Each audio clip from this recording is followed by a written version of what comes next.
बिस्मिल्लाहिर्रहमानिर्रहीम। Welcome to toy construction official YouTube channel. Training series को हम कंटिन्यू करेंगे और आज का हमारा important topic field engineering change procedure है। अक्सर इंटरव्यू में भी इसके बारे में पूछे जाते हैं। शेड्यूल क्यों और पी में as a special process procedure के तौर पे हम इसको ऐड करते हैं और बहुत सारे प्रोजेक्ट के ऊपर क्वालिटी कंट्रोल प्रोफेशनल इसको बनाते हैं, सबमिट करते हैं और इसका अप्रूवल लेते हैं। और सिमिलरली इम्पॉर्टेंट है कंस्ट्रक्शन टीम के लिए कि वो इस प्रोसीजर को फॉलो करते हुए फील्ड के अंदर जितने भी चेंजेस होंगे वो उसको स्टेप बाय स्टेप अप्रूव कराएंगे और उसके बाद एग्जीक्यूट करेंगे। अनअप्रूव्ड चेंजेस या without approval changes non conformity का बाइस बनती हैं, वायलेशन आते हैं, डिले होती हैं और जिनका कोई रिकॉर्ड ना हो उस काम को कंसिडर नहीं किया जाता। इम्पॉर्टेंट अनाउंसमेंट है आप सबके लिए कि हमारी जो अभी की प्रेजेंटेशन है इसके साथ हमने क्विज़ भी ऐड किए हैं। जब आप ये प्रेजेंटेशन कंप्लीट कर लें तो क्विज़ भी अटेम्प्ट कर लें और जो आपके मार्क्स है वो कमेंट सेक्शन में हमारे साथ शेयर कर लिया करें। जिस जगह पे इम्प्रूवमेंट की ज़रूरत हो हम कोशिश करेंगे कि उसको और इम्प्रूव कर ले और ज़्यादा एक्सप्लेनेशन के साथ आप लोगों को बयान करें। तो सबसे इम्पोर्टेंट जो क्वेश्चन है और जो सबसे इम्पोर्टेंट कॉन्सेप्ट है इसके लिए कि हमें फील्ड इंजीनियरिंग चेंज प्रोसीजर होता क्या है और क्यों चाहिए। तो सबसे पहले डेफिनेशन देख लें कि एक कंट्रोल प्रोसेस है जिसके थ्रू हम साइट के ऊपर जितनी भी चेंजेस होंगे उसको मैनेज कर रहे होते हैं। एक समराइज फॉर्म में स्ट्रक्चर्ड प्रोसेस है जिसके थ्रू हम चेंजेस ड्यूरिंग कंस्ट्रक्शन मैनेज कर रहे होते हैं ताकि क्वालिटी और सेफ्टी को जो है वो इंश्योर किया जा सके। इसको स्पेशल प्रोसेस प्रोसीजर कहते हैं। और ये स्पेशल प्रोसेस प्रोसीजर क्यों है? क्योंकि ये डिज़ाइन इंटीग्रिटी को इफ़ेक्ट करता है और साथ ही साथ सेफ्टी, क्वालिटी और ऑपरेशन के जो इश्यूज होते हैं वो भी इसी के साथ इफ़ेक्ट होते हैं। तो अगर हम इसको प्रॉपर तरीके से हैंडल ना कर दे तो बाद में ऑपरेशन में, कंस्ट्रक्शन में, क्वालिटी में और सेफ्टी के लिहाज से बहुत सारी इशू अराइज होंगे जिसको टैकल करना डिफ़िकल्ट होगा। क्योंकि जिस टाइम डिज़ाइन होता है उस टाइम पे इन सारी चीज़ों को मद्देनज़र रख के उन्होंने डिज़ाइन बनाया हुआ होता है। लेकिन अगर आप साइड के ऊपर अनकंट्रोल तरीके से उन चीज़ों को मॉडिफाई करेंगे तो बहुत ज़्यादा चांसेस है कि आप उसमें क्वालिटी को और सेफ्टी को लिहाज ना कर सकें और वहाँ पे बाद में ऑपरेशन में प्रॉब्लम क्रिएट हो। पर्पज़ ऑफ दिस प्रोसीजर, तो हमारे पास एक तो ये है कि क्वालिटी इंश्योर होती है, सेफ्टी इंश्योर होती है और रिवर्क से बचा जा सकता है। इस प्रोसीजर के बेनिफिट ये है कि हमारे पास जितनी भी चेंजेस होंगे वो एक कंट्रोल मैनर के साथ होंगे, प्रॉपर अप्रूवल आएंगे और जो लोग उस अप्रूवल के लिए रिस्पॉन्सिबल होंगे उसकी रिस्पॉन्सिबिलिटी क्लियरली इस प्रोसीजर के अंदर मेंशन होगी।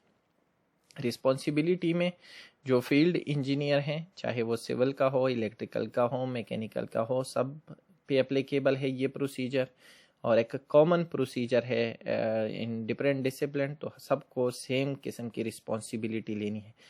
फील्ड इंजीनियर जो भी साइड पे इशू होगा, डिविएशन आएगी या कॉन्फ्लिक्ट होगा उसको रेस करेगा। इंजीनियरिंग मैनेजर उस इशू को रिव्यू करेगा। क्वालिटी कंट्रोल की जो टीम है वो कंप्लायंस चेक करेगी कि जो चेंजेस किए जा रहे हैं वो क्वालिटी के रिक्वायरमेंट को फुलफिल करे या नहीं। डॉक्यूमेंट कंट्रोलर का इम्पोर्टेंट रोल है। जितनी भी डॉक्यूमेंटेशन है उनका रिकॉर्ड है, ट्रेसिबिलिटी है, टैग नंबर्स है, रिवीजन नंबर है, इन सब का रिकॉर्ड डीसी कंट्रोल करता है और उनके पास रहता है। कंस्ट्रक्शन मैनेजर जब ये सारी चीज़ें प्रोसीड हों और अप्रूवल हो जाए तो कंस्ट्रक्शन मैनेजर और उसकी सब टीम की रिस्पॉन्सिबिलिटी है कि जो अप्रूव्ड चेंजेस है उसी की थ्रू एग्जीक्यूशन करे। फील्ड इंजीनियरिंग चेंज प्रोसीजर के स्टेप बाय स्टेप एक जनरलाइज फॉर्म में क्या होगा कि सबसे पहले आपने एक इशू है साइट के ऊपर आपने आइडेंटिफाई किया और उसकी वजह से आपका काम रुक रहा है, लेकिन अनऑथोराइज काम को आप स्टॉप करेंगे, उसका अलाउ नहीं करेंगे जब तक आपके पास प्रॉपर अप्रूवल नहीं है। मेजर और माइनर चेंजेस अगर हैं तो माइनर के लिए रेड लाइन बनाएंगे, अगर मेजर है तो टेक्निकल क्वेरी होगी। सबमिट करेंगे एसएपीएमटी को जस्ट फॉर इंफॉर्मेशन। अगर आपके प्रोसीजर में उनके अप्रूवल की रिक्वायरमेंट रखी गई है तो आप क्लाइंट या पीएमटी से आप अप्रूवल ले लेंगे। रिव्यू और अप्रूवल ऑब्टेन होगा, रिकॉर्ड मेंटेन किया जाएगा, प्रॉपर ड्राइंग को नंबर रिवीजन सारी चीज़ें करने के बाद आप उस अप्रूव्ड ड्राइंग के साथ काम एग्जीक्यूट करेंगे। यहाँ पे ये एक फ्लो चार्ट है, यहाँ से आप इजीली समझ सकते हैं। अगर आपने इस प्रोसीजर के तौर पे काम किया है और आपका एक्सपीरियंस है तो आपको इतने सारे स्लाइड्स पे गो थ्रू होने की ज़रूरत नहीं है। Just one this slide is enough for you. Side पे इशू आइडेंटिफाई हो जाएगा। IFC ड्राइंग अगर क्लियर है तो you can proceed without any changes. If it is not clear then we will go for engineering change required. तो engineering change की request होगी। अब देखेंगे कि ये मेजर माइनर चेंजेस है। अगर माइनर है तो रेड लाइन ड्राइंग बनाएंगे। अगर कंसल्टेंट की कंकरेंस की ज़रूरत है तो वो ऑब्टेन करेंगे और देन वर्क एग्जीक्यूट करेंगे। अगर मेजर है, मेजर चेंजेस है तो टेक्निकल क्वेरी रेज होगी, कंसल्टेंट या क्लाइंट की अप्रूवल अगर रिक्वायर्ड है वो होंगे and then we can execute और एक्टिविटी। तो ये इस तरह के साथ स्टेप बाय स्टेप ये चीज़ें चलती जाएगी। हम माइनर चेंजेस को, मेजर चेंजेस को आगे और डिस्कस करने वाले हैं। रेड लाइन को और TQ को और डिस्कस करेंगे। तो नेक्स्ट वीडियो में इन चीज़ों को आप लोगों के लिए और क्लियर हो जाएगा। फील्ड के अंदर चेंजेस किन किन चीज़ों की वजह से आती है वो ज़रा आप देख लें। आपके पास साइड के ऊपर कुछ क्लेरिफिकेशन रिक्वायर्ड थी जो अनक्लियर है, आपकी IFC ड्राइंग में वजाहत नहीं है, तो उसके लिए आपको चेंजेस करनी पड़ेगी। डायमेंशन में रिक्वायरमेंट ऐसी आई है कि जो डायमेंशन ड्राइंग के अंदर है उसको एग्जीक्यूट करना पॉसिबल नहीं है साइड के ऊपर, तो वो चेंजेस आपने करने होंगे। या मिसिंग और इनसफिशेंट कंस्ट्रक्शन डिटेल ड्राइंग, यानी अगर कुछ डिटेलिंग रिक्वायर्ड थी एग्जीक्यूशन के लिए और साइड के ऊपर वो अवेलेबल नहीं है तो वो भी आपने ऐड करने हैं, वो भी चेंजेस कंसिडर होंगे। साइड कंस्ट्रेंट और इम्प्रैक्टिकल कंडीशन कभी कभी आता है कि हमारे पास डिज़ाइन भी ठीक है, ड्राइंग भी सारे ओके हैं, लेकिन जिस जगह हम इसको एग्जीक्यूट करें वहाँ पे पॉसिबिलिटी नहीं है, कंस्ट्रक्शन की इशू है, स्पेस लिमिटेशन है, या अंडरग्राउंड यूटिलिटीज़ है, या बाकी किसी डिसिप्लिन की ऑब्स्ट्रक्शन है, तो वहाँ पे भी आपने चेंजेस करने हैं। अगर चेंजेस किसी स्टैंडर्ड को वायलेट नहीं कर रहे हैं और किसी डिज़ाइन इशू को या सेफ्टी को वायलेट नहीं कर रही या चेंज नहीं करें तो वो आपने साइड के ऊपर रेड लाइन के थ्रू प्रोसीड करनी है। ये माइनर चेंजेस में आते हैं। एनी एडिशन, डिलीशन, मॉडिफिकेशन और रीरूटिंग इन IFC ड्राइंग, ये सारे जो है वो चेंजेस कंसिडर होंगे। मटेरियल आपने चेंज करने हैं जो ड्राइंग के अंदर मेंशन है और जो आपके पास अवेलेबल मटेरियल है वो मैच नहीं कर रहा, क्वालिटी के रिक्वायरमेंट फुलफिल कर रहा है, तो उस मटेरियल के लिए भी आपने रिक्वायर्ड चेंजेस करनी है रेड लाइन ड्राइंग के थ्रू या टेक्निकल क्वेरी के थ्रू। बाज़ जगहों पे हम मटेरियल को भी रिप्लेस कर सकते हैं, लेकिन उसके लिए देखना पड़ेगा कि ये मेजर या माइनर चेंजेस में आते हैं। सिमिलरली जो आरामको के स्टैंडर्ड है, अगर कोई चीज़ स्टैंडर्ड को वायलेट कर रही है या डिविएट कर रही है तो वो अनऑथोराइज्ड है, उसको आप प्रोसीड नहीं कर सकते जब तक आप साइब 302 के प्रोसेस को फॉलो नहीं करते। अब चेंजेस के बारे में हमने पहले भी बात की। माइनर और मेजर चेंजेस हैं। माइनर चेंजेस में small deviation, no safety issue, site adjustment, इसके लिए रेड लाइन ड्राइंग एनफ है। जिसमें सेफ्टी, क्वालिटी या जस्ट लोकेशन को चेंज करना है तो ये माइनर कंसिडर होंगे। मेजर में डिज़ाइन इम्पैक्ट होगा, कोड इम्पैक्ट होगा, सिस्टम कम्प्लीटली चेंज हो जाएगा अगर आप चेंजेस करते हैं, या एक एक्टिविटी को अगर चेंज करें उसके सबसीक्वेंट एक्टिविटीज़ को भी असर हो रहा है तो उसके लिए फिर मेजर कंसिडर होगा और उसके लिए TQ रेज होगी। अब रेड लाइन ड्राइंग क्या है? अब ये बहुत इम्पॉर्टेंट है कि रेड लाइन ड्राइंग क्या होती है। तो सबसे पहले हमारे पास ड्राइंग के टाइप्स है, इसके बारे में हमने डिटेल वीडियो ऑलरेडी बनाई थी, उसको हम आप लोगों के साथ शेयर कर देंगे, डिस्क्रिप्शन में उसका लिंक अवेलेबल होगा। तो IFC ड्राइंग जो हमारे पास अवेलेबल होते हैं या शॉप ड्राइंग जिसके ऊपर हम साइड पे वर्क एग्जीक्यूट करते हैं, अगर उसमें हम किसी भी किस्म के चेंजेस करें साइड कंडीशन के मुताबिक तो वो सारे हमने उसी ड्राइंग में रेड लाइन से रिफ्लेक्ट करने हैं। तो एक्चुअल साइड कंडीशन होगी उसी को हम रेड लाइन ड्राइंग कंसिडर करेंगे या रेड लाइन ड्राइंग कहेंगे। अब रेड लाइन ड्राइंग का जो बेस्ट प्रैक्टिस है और रिक्वायरमेंट है और पर्पस है वो क्या है। पर्पस ये है कि ये जो चीज़ या जो चेंजेस होंगी वो एक्यूरेटली रिफ्लेक्ट हो जाएगी आपके ड्राइंग के ऊपर।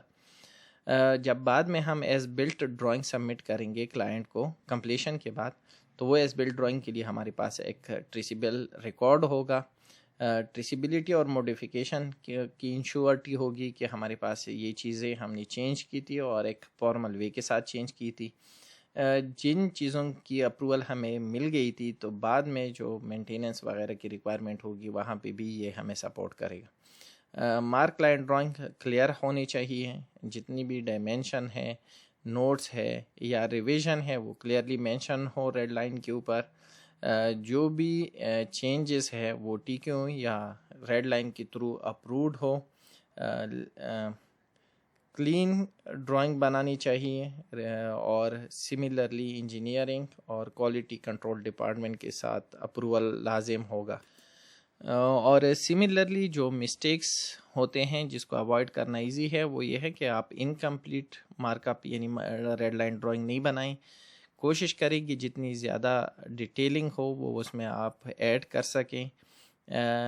अनअप्रूव्ड चेंजेस ड्राइंग के ऊपर रिफ्लेक्ट नहीं करनी चाहिए। कभी कभी ऐसा भी होता है कि चेंजेस हो जाती हैं, रेड लाइन स्टैम्प हो जाता है, इंजीनियर इनको एक्सेप्ट कर लेती है, उसके बाद चेंजेस आप कर रहे हैं और विदाउट अप्रूवल वो अलाउ नहीं है, वायलेशन बनती है। अनक्लियर चीज़ें हैं, आपने मेंशन तो की है लेकिन उसे वाजे नहीं हो रहा कि इसका क्या मतलब है, तो ये चीज़ें भी आपको नॉन वायलेशन बन सकती हैं और काम डिले हो सकता है। तो ये कॉमन मिस्टेक है, इसे बचा जा सकता है अगर हम प्रॉपरली रेड लाइन ड्राइंग को और इस प्रोसीजर को फॉलो करें। दूसरा जो मेजर चेंजेस है उसके लिए हम टेक्निकल क्वेरी रेस करते हैं।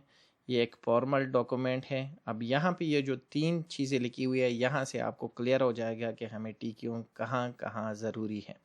टीक्यू रेज होता है किस लिए, सीख क्लैरिफिकेशन, यानी किसी चीज़ की क्लैरिफिकेशन नहीं थी, वो क्लैरिफिकेशन आपको इंजीनियरिंग डिपार्टमेंट से रिक्वायर्ड है तो वो उसके लिए आपका टीक्यू जाएगा।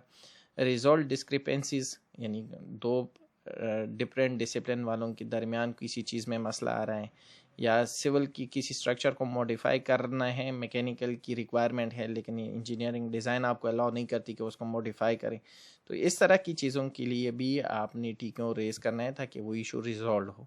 या किसी चीज़ के लिए अप्रूवल लेनी है, कोई मॉडिफिकेशन करनी है लेकिन वो डिज़ाइन की इश्यूज़ है या सेफ्टी कंसर्न हो सकते हैं या कंस्ट्रक्टिबिलिटी प्रॉब्लम अराइज हो सकते हैं लेटर ऑन, तो उन सब चीज़ों के लिए आपने डिज़ाइन टीम को, कंस्ट्रक्शन टीम की तरफ से एक टीक्यू रेज करना है। तो ये टीक्यू की डेफिनेशन है। पर्पस ऑफ टीक्यू यानी कुछ ऐसे मॉडिफिकेशन आपने साइड के ऊपर करनी है जो साइड की रेड लाइन ड्राइंग के साथ पॉसिबल नहीं है, या जो आपकी इंजीनियरिंग टीम है उसकी कंकरेंस या उसकी अप्रूवल की ज़रूरत है।